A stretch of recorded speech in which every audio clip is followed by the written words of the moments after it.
ओमाज्ञानतिमिरन्धस्य ज्ञानञ्जनशलाकया चक्षुरुन्मिलितं येन तस्मै श्रीगुरुवे नमः। श्रीचैतन्यमनोभीष्टं स्थापितं येन भूतले स्वयं रूपकदा मायं ददाति सम्पदन्तिकं वन्देऽहं श्रीगुरुश्रीयुतपदकमलं श्रीगुरुं वैष्णवं च श्रीरूपं साग्रजातं सागना रघुनाथं वितं तं सजीवं साद्वैतं सावधूतं परिजनसहितं श्रीकृष्णचैतन्यदेवं श्रीराधाकृष्णपादं सागना ललिता श्रीविशाखान्वितं च।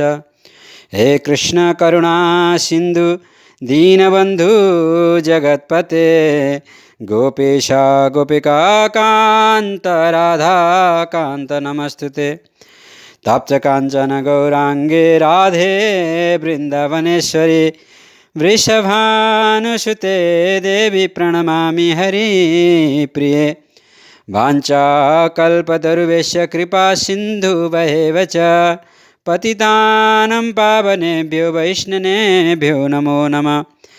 जय श्री कृष्ण चैतन्य प्रभु नित्यानंद श्री अद्वैत गदाधर श्रीवासदि गौरभक्तवृंद।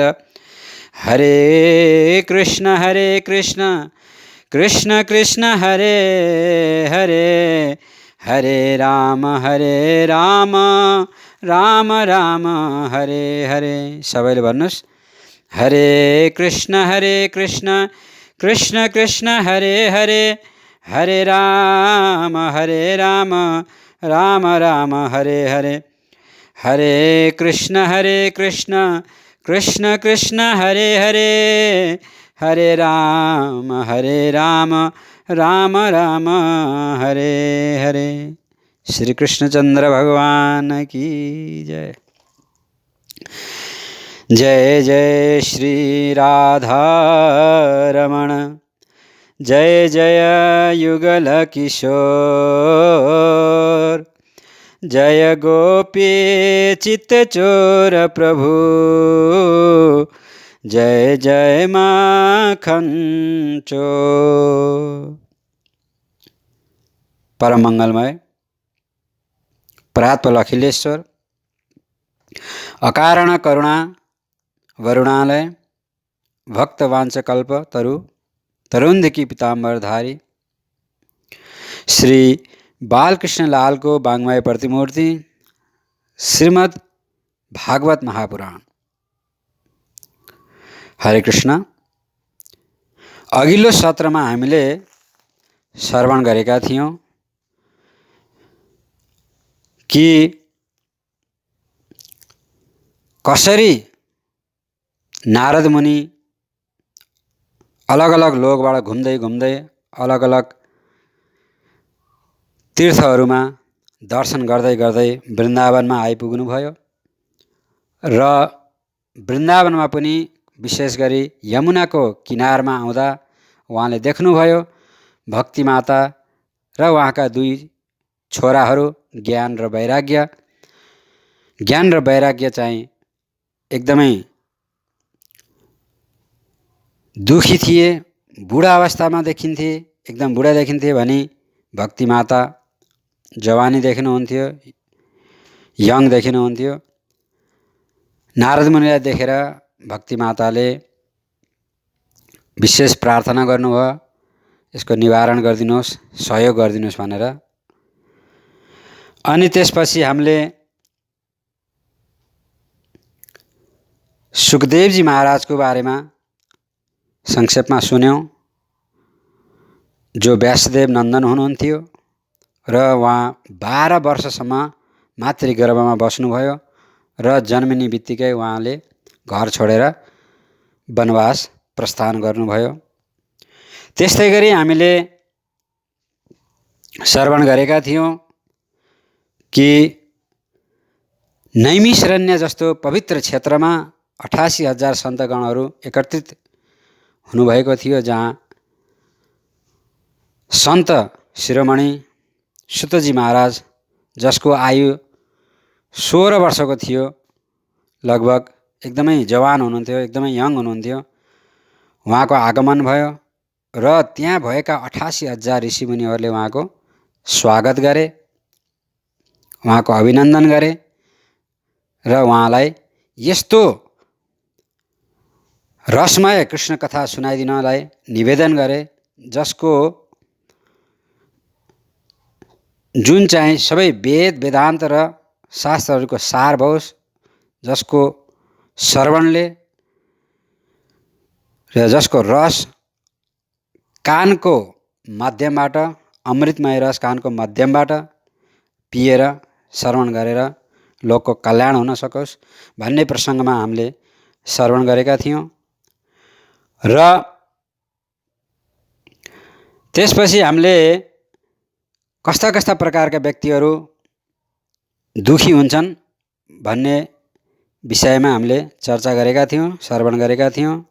कोही धन दुखी हुन्छ, कोही मनको दुखी हुन्छ, कोही के को दुखी हुन्छ, कोही के को दुखी हुन्छ। नाना प्रकारका दुखहरू हुन्छन् मान्छेहरूको, तर जो सुखी हुन्छ त्यो चाहिँ केवल भगवानको भक्त हुन्छ। भगवानको भक्तको अलावा बाँकी अन्यहरू कुनै न कुनै कारणवश यो संसारमा दुःखमै फसेका हुन्छन्, दुःख नै भएको हुन्छ व्यक्तिलाई। र त्यसपछि हामीले श्रवण गऱ्यौँ कि ब्रह्माको एक दिनमा कति 14वटा जति इन्द्रहरू बदलिन्छन् र हाम्रो 100 वर्षमा देवताहरूको सिर्फ एक दिन मात्र हुन्छ भन्ने प्रसङ्गमा यो समयको अवधि हामीले को बारेमा श्रवण गरेका थियौँ। र जुन व्यक्तिले भगवत भक्ति गर्छ त्यो व्यक्ति तेतम भुक्त स्वर्गलोकम विशालम, जुन स्वर्गलोक हुन्छ, स्वर्गलोकमा जो जान्छन् तिनीहरू जस्ता हामी जस्ता भौतिक कामनावादीहरू हामीले जो स्वर्ग भन्छौँ, स्वर्ग जान पाए हुन्थ्यो भन्छौँ, स्वर्गको कामना गर्छौँ, त्यो वास्तवमा क्षणिक हुन्छ भन्ने विषयमा हामीले श्रवण गऱ्यौँ। र जो भगवत भक्ति गर्छ त्यो चाहिँ नि मामुपेत्यतु कन्तेय पुनर्जन्म नविद्यते, यस्तो धाममा आउँछ, मेरो धाम यस्तो धाम छ, चिन्मय धाम छ, जहाँ आइसकेपछि त्यसलाई पुनर्जन्म नविद्यते, फेरि फर्केर जानु पर्दैन। यस प्रकारको विषयमा हामीले श्रवण गऱ्यौँ। त्यसपछि भक्ति माताले ज्ञान वैराग्यलाई अगाडि लिएर कसरी उत्तर दिशातिर जानुभयो, बद्रिका आश्रमतिर जानुभयो, हरिद्वारतिर जानुभयो भगवत कथा श्रवण गर्नको निमित्त, र कसरी बद्रिका आश्रम पुग्नासाथ, हरिद्वार पुग्नासाथ उहाँको छोराहरू, दुवै छोराहरूको कष्ट निवारण भयो। उहाँ पुग्नासाथ उनीहरू तुरुन्तै वृद्ध अवस्थाबाट युवा अवस्थामा परिणत भए भन्ने विषयमा हामीले सुन्यौँ। अब त्यसपछि अब हामी आजको प्रसङ्ग श्रवण गर्नेछौँ के भयो भन्ने कुरो। यसरी नारद मुनि ज्ञान वैराग्य भक्ति माता आइसकेपछि सनकादि कुमारहरूको आज्ञा अनुसार कथा श्रीमद् भागवत कथा प्रारम्भ भयो, जसमा सबैभन्दा अगाडिका आसनमा ज्ञान वैराग्य र भक्ति माता हुनुहुन्थ्यो, बस्नुभएको थियो। शास्त्रमा भनिएको छ कि कथा जसले गरे पनि, जहाँ गरे पनि श्रोतागणले कथा सुन्न जाँदाखेरि कहिले पनि शङ्का गर्नु हुँदैन। यो शङ्का गर्ने बानी राम्रो होइन, अपराध होइन, यो महापाप हो। भनिन्छ कि शङ्काले लङ्का जलाउँछ भनेर, होइन, कुरामा पनि हामीले भनिन्छ शङ्काले लङ्का जलाउँछ भनेर। त्यसैले शङ्का गर्नु महापाप हो, कहिले पनि शङ्का गर्नु हुँदैन। ये मानवा पापकृतास्तु सर्वदा सदा दुराचर रता विमार्गगा, क्रोधाग्नि दग्ध कुटिलाश्च कामिन सप्ताह यज्ञेन कलौ पुनन्ति ते। जुन मनुष्यले जीवनमा कहिल्यै सत्कर्म गरेको छैन, क्रोधको अग्निमा सदा सर्वदा जलिरह्यो, मातापिताको सेवा पनि जसले श्रद्धापूर्वक गरेन, 5 प्रकारका उग्र पापहरूको प्रवृत्ति बनिरह्यो। त्यस्तो मान्छे पनि यदि नियमपूर्वक 7 दिनसम्म कथा श्रवण गर्यो भने, विशेष गरी भागवत कथा श्रवण गर्यो भने 8वाँ दिनको दिनदेखि उसको जीवनमा परिवर्तन आउन थाल्छ र ऊ पवित्र पनि हुन्छ। शाकाहारी हुनाले आयु बढ्दछ, बुद्धि बढ्छ, विचार विवेक बढ्छ। यो नै कथाको प्रभाव हो। श्रवण गर्नु अथवा श्रवण गर्नाले मात्र पनि एउटाले आफ्नो जीवन बचाउन सक्छ। जस्तै उदाहरणको लागि यदि हामी सुतिरहेका छौँ, बत्ती निभाएर अन्धकार छ, तर श्रवण गऱ्यौँ, अचानक कोही आयो र घचाघुचु गरेको केही हल्का सल्का सुईको पाइयो, हामीले कोही आवाज पाइयो र चाहिँ हामी बिउज्यौँ भने पनि हामीले आफ्नो जीवन बचाउन सक्छौँ। त्यसैले श्रवण चाहिँ एकदमै जरुरी छ र भौतिक दृष्टिबाट होस् या आध्यात्मिक दृष्टिबाट होस्, सुन्यौँ भने हामीलाई त्यसको चाहिँ परिवर्तन अवश्य आउँछ जीवनमा। कर्नाटक नाम गरेको प्रदेशबाट एउटा नदी बग्छिन् जसको नाम हो टुङ्गभद्रा नदी। दक्षिण भारतमा पर्छ यो। यानि टुङ्गभद्रा नदीको नामले यो नदी अति नै प्रसिद्ध छ। त्यसको नजिकै एउटा नगर छ जसको नाम उत्तम नगर हो। सोही नगरमा आत्मदेव नाम गरेका विद्वान पण्डित निवास गर्नुहुन्थ्यो। आत्मदेव धेरै नै पढे लेखेका, ज्ञानी, बुद्धिजीवी, विद्वान, कर्मकाण्डी, अति सुशील ब्राह्मण हुनुहुन्थ्यो। तर उनको श्रीमतीको स्वभाव चाहिँ नि अति नै कठोर र निन्दनीय थियो, निर्दयी थियो, जसको नाम धुन्धुली थियो। धुन्धुली यद्यपि उनको जन्म उत्तम कुलमा भएको थियो र देख्नमा अति नै सुन्दरी थिइन्, तर एकदमै हटिली, जिद्दी गर्ने खालकी र आफ्ना कुरामा जित हासिल गर्नै पर्ने खालकी यस्तो स्वभावकी स्त्री थिइन्। उनी सधैँ व्यर्थको संसारिक कल झगडामा रहिरहने क्रूर नारी मध्ये एउटी थिइन्। उनी धेरै नै कुरा फाल्तु कुरा मात्रै गर्नमा रुचि राख्थिन्। भनी घर गृहस्थीमा भने आफ्नो अलि ख्याल गर्थिन्। घर गृहस्थीमा चाहिँ आफूले सम्हालेर राख्थिन्। तर लडाईँ झगडालाई विशेष रूपमा उनले रुचि राख्ने गर्दथिन्। धेरै वर्षसम्म दुवैजनाले प्रेमपूर्वक जीवन यापन गरे, बिताए। उनीसँग जति पनि धन थियो र उनको कामनाहरू पनि त्यति नै थिए। त्यस्तै उनलाई दुःख मात्रै दिइन् श्रीमतीले, किनकि उनी सन्तानहीन थिए। उनले गरिबीहरूलाई गाई, जग्गा जमिन, सुन र वस्त्रहरू दान गर्न थाले।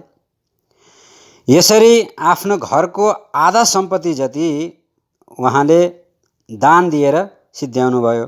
त्यति गर्दा पनि उनीथिम न छोरो न छोरी, कुनै पनि सन्तान जन्मिएन। त्यसकारण पनि उनी धेरै दुखी थिए। एक दिन चिन्ता यस्तो हुँदै गयो, उनी चिन्ताग्रस्त हुँदै दिउँसोको समयमा जङ्गलतिर लागे। जङ्गलमा हिँड्दा हिँड्दा उनलाई साह्रै तिर्खा लाग्यो र नजिकैको नदीमा अथवा नजिकैको नदीको किनारमा गएर उहाँले तिर्खा मेटाउने कोसिस गर्नुभयो। चिसो पानी, एकदम शीतल पानी थियो, एकदम पवित्र जल थियो, शुद्ध। र तिर्खा त मेटाउनु भयो, तर सन्तान नभएको जो पीडा चाहिँ रहिरह्यो, जसले गर्दा अति नै चिन्ताजनक अवस्थामा बसेका थिए। एकैछिनपछि एउटा सन्यासी घुम्दै घुम्दै त्यहाँ आइपुग्नुभयो। उहाँले पनि चिसो नदीको पानी पिएर थकाइ मेटाउनु भयो एकछिन र त्यहाँ बस्नुभएको थियो। त्यो देखेर आत्मदेव ब्राह्मण सन्यासी थिम पुग्नुभयो, जानुभयो र उहाँको चरणमा साष्टाङ्ग प्रणाम गरेर चरण समातेर रुँदै भन्नुभयो, हे गुरुजी, हजुरले मलाई कृपा गर्नु पर्यो। सन्यासीले उहाँलाई उठाउनुभयो र सोध्नुभयो कि विप्रवर के भयो, किन रोको, कुन चिन्ता छ, कुन चिन्तामा छौ, शीघ्र बताऊ। आत्मदेवले भन्नुभयो, के भनौँ भगवान, यो सबै मेरो पूर्व जन्ममा गरेको पापको फल हो। मेरा पितृहरूले तातो सास लिएर तातो आँसुले युक्त जल पिएका छन्।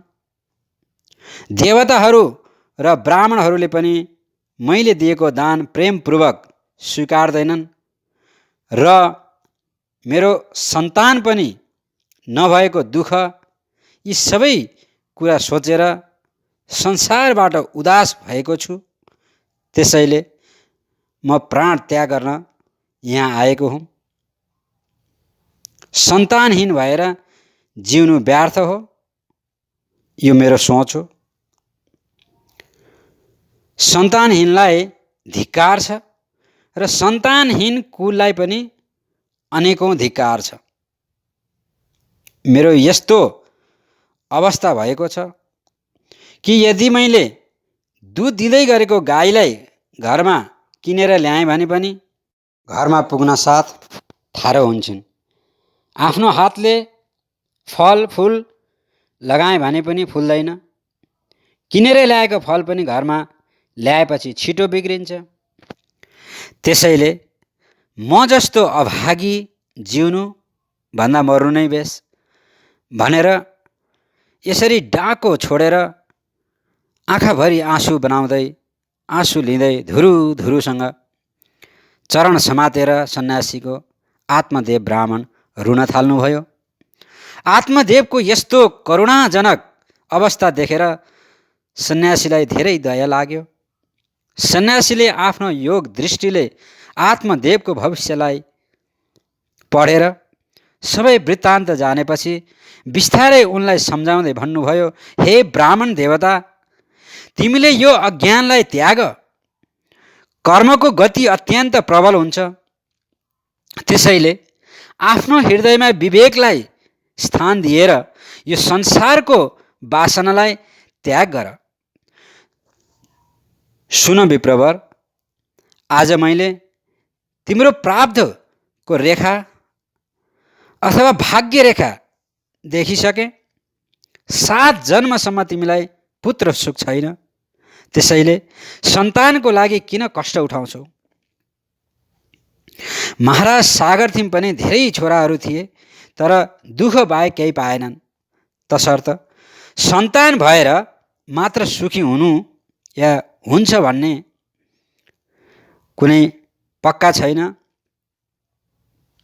र सन्तान भएर अथवा छोरो भएर मात्रै सुख प्राप्त हुन्छ भन्ने कुराको पनि यसको कुनै ग्यारेन्टी छैन। यो पूर्ण सत्य पनि होइन। त्यसैले तिमीले यो विचारलाई त्याग गर र त्यागी बन। त्यागमा नै सबै प्रकारका सुखहरू छन् भनेर यसरी आत्मदेवलाई सन्यासी महाराजले सम्झाउनु भयो। तर आत्मदेवले त्यति सजिलै मान्न किन सक्थे र, किन मान्थे र उनले भने कि महाराज, मलाई विवेकको आवश्यकता छैन। जसरी हुन्छ जे गरेर हुन्छ एउटा छोरो पाउने उपाय बताइदिनुहोस्। म त्यो उपायको लागि जे गर्न पनि तयार छु। अन्यथा म हजुरकै अगाडि मूर्छित भएर प्राण त्याग्छु। यस प्रकारको आग्रह देखेर महाराजजीले सन्यासीले भन्नुभयो कि विधाताले लेखेको कुरालाई मेटाउन महाराज चित्रकेतुलाई कति कष्ट सहन पर्यो। जब विधाताकै चाहना छैन भने पुत्र पाएर पनि तिमी सुखी हुन्नौ। स्वार्थमा पागल भएर हट गरेका छौ, म के भनौँ तिमीलाई। अन्तमा ब्राह्मण आत्मदेवको अति नै आग्रह देखेपछि महाराजजीले अथवा सन्यासीजीले आत्मदेवलाई एउटा फल दिँदै भन्नुभयो कि यो फल लैजाऊ र आफ्नो श्रीमतीलाई खान देऊ, अनि तिमीलाई एउटा निर्मल पुत्र प्राप्त हुन्छ। तर आफ्नो श्रीमतीलाई सम्झाउनु कि 1 वर्षसम्म सत्य बोल्नुपर्छ, झुटो बोल्न हुँदैन, सधैँ शुद्ध रहनुपर्छ, गरिबीहरूप्रति दया गर्नु, केही न केही दान गरिरहनु, दिनरातभरिमा केवल 1 पाली मात्रै भोजन गर्नु। त्यसो गर्नाले उनले अति नै सुन्दर पुत्र पाउन सक्छिन्। यति भनेर महाराज सन्यासी महाराज एउटा दिशातिर लाग्नुभयो र आत्मदेव ब्राह्मण पनि आफ्नो घरतिर फर्कनुभयो। र घर आइसकेपछि त्यो फल उनले आफ्नो श्रीमतीलाई सम्झाएर खान दिनुभयो र आफू पनि कतै कार्यमा जानुभयो, व्यस्त हुनुभयो। तर उनको त्यो कुटिल श्रीमतीले त्यो फल लिएर रुँदै आफ्नो साथीलाई भनिन् कि म यो फल खान चाहन्न। साथीले भनिन् किन? श्रीमतीले भनिन्, आत्मदेवको श्रीमतीले भनिन्, किनकि यो फल यदि मैले खाएँ भने म गर्भवती हुन्छु, गर्भवती भएँ भने मेरो पेट ठुलो हुन्छ, खान रुच्दैन, कमजोर भइन्छ, अनि घरको काम कसरी गर्ने या कसरी गर्न सकिन्छ। संयोगवश यदि गाउँमा आग लाग्यो भने, आगजनी भयो भने त्यो गर्भको बोझले गर्दा म भाग्न पनि सक्दिनँ, अनि कसरी प्राण बचाउने त्यो पनि थाहा छैन। कसरी बच्चो पेटबाट बाहिर आउँछ, ती बाहिर आउने समयमा पेटमा बच्चो तेर्सियो भने म मर्छु। र सुनेकी छु कि छोरा जन्मदा त विशेष गरी अति नै गाह्रो हुन्छ अरे स्त्रीलाई। म जस्तो सुकुमारी नारीले त्यस्तो दुःख कसरी सहन सक्छु र?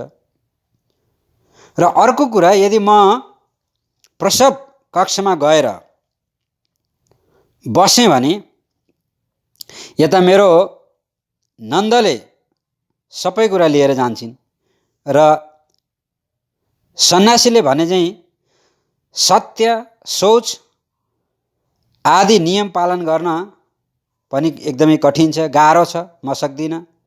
मानौँ कि कसै गरी छोरो जन्मियो भने उसको लालन पालन गर्न पनि त कुनै सजिलो काम छैन। त्यसैले मेरो विचारमा त बाज या विधवा स्त्रीहरू सबैतर्फबाट सुखी रहन्छन्।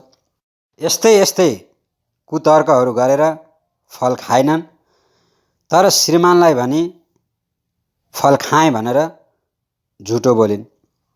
केही दिनपछि धुन्धुलीको घरमा आफ्नी बहिनी, आफ्नै सखै बहिनी आइन्।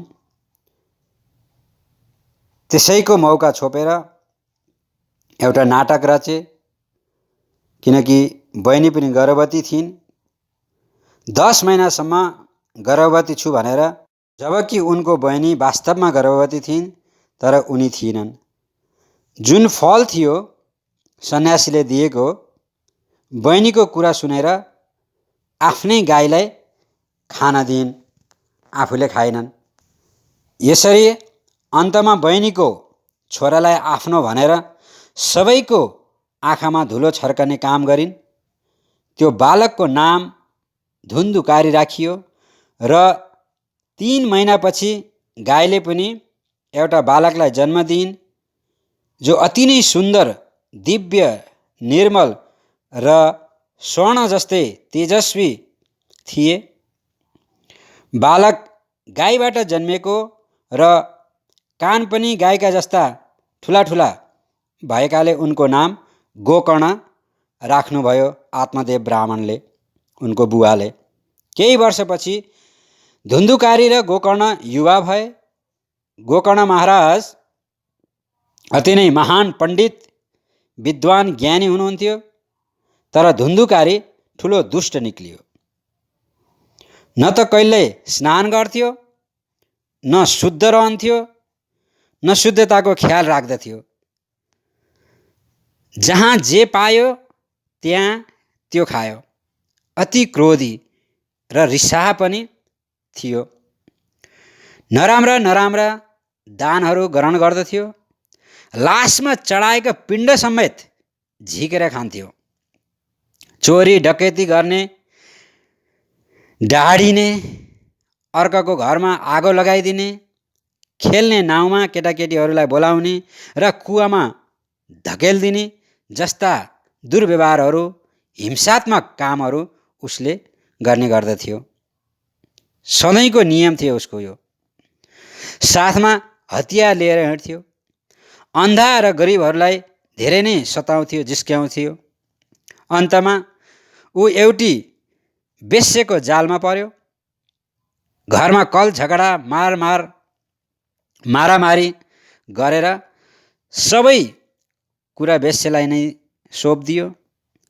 जब घरमा केही पनि बाँकी रहेन, तब आत्मदेव धुन्धुकारीको बानी बेहोराको कारण अति नै दुखी भए र अहिले बल्ल ख्याल आयो कि दुःखदायी पुत्र हुनुको अपेक्षा अपुत्र रहनु नै धेरै राम्रो।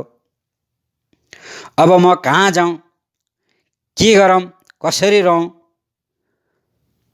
कसले मेरो यो दुःख बुझ्देला र दुःख निवारण गर्देला भन्दै चिन्ता व्यक्त गर्नुभयो। यो दुःखको कारण मेरो प्राण जानी भयो, मलाई ठुलो विपत्ति आयो भनेर यसरी रातभरि सोचेर निद पनि लागेको थिएन आत्मदेवलाई, बसिरहनु भएको थियो। र यसरी बस्दै गर्दा, सोच्दै गर्दा आत्मदेवका अर्का पुत्र, अर्का छोरा जसको नाम गोकर्ण थियो, उनी राति बुवाथिम भेट्न आउनुभयो। उनी बुवाको कक्षमा जानुभयो र उहाँले सन्तुना दिँदै भन्नुभयो कि देहि स्थितां सरुधिरे विमतिं त्यज त्वं जायासुतादिषु सदा ममतां विमुञ्च पश्यानिशं जगदितं क्षणभङ्गनिष्ठं वैराग्यरागरसिको भवभक्तिनिष्ठा। बुवा, मनुष्यको सबैभन्दा ठुलो गल्ती यही हो कि म शरीर हुँ भन्ने या शरीरलाई आत्मा मान्नु हो। हाम्रो शरीरमा 5 तत्त्वहरू छन्, जस्तै पृथ्वी, जल, अग्नि, वायु र आकाश। हजुरले यो शरीरको अभिमान छोडिदिनुहोस् र भागवत गीतामा पनि यस्तै भनिएको छ, भूमिरपो नलोभायो खम्मनो बुद्धिरेव च अहङ्कार इति यम्मे भिन्न प्रकृतिरस्तदा। त्यसैले यो शरीरको अभिमान छोडिदिनुहोस्, जुन हाड र छाला र रगतले व्याप्त छ, र पुत्र स्त्री आदि प्रतिको जो आसक्ति छ त्यसलाई पनि हजुर त्याग गर्नुहोस्, किनकि एक न एक दिन त यो शरीर नष्ट भएरै जान्छ। तर यदि ती सबै अज्ञानी कुरामा अहिलेदेखि हामी अल्झियौँ भने अन्तमा नरक जान सकिन्छ अथवा जानुपर्छ। त्यसैले यो संसार टेम्पोररी हो अथवा अस्थायी छ, या हाम्रो यो संसारमा पर्मानेन्ट जग्गा होइन, पर्मानेन्ट ठाउँ होइन, यो टेम्पोररी अस्थायी ठाउँ हो भन्ने कुरा बुझेर भक्तिमा निष्ठा राख्दै सन्यास धारण गर्नुहोस् भनेर गोकर्णजीले आफ्नो बुवा आत्मदेवलाई सम्झाउनुहुन्छ। गोकर्णको उपदेश सुनेपछि 60 वर्षको उमेरमा सन्यास लिनुभयो।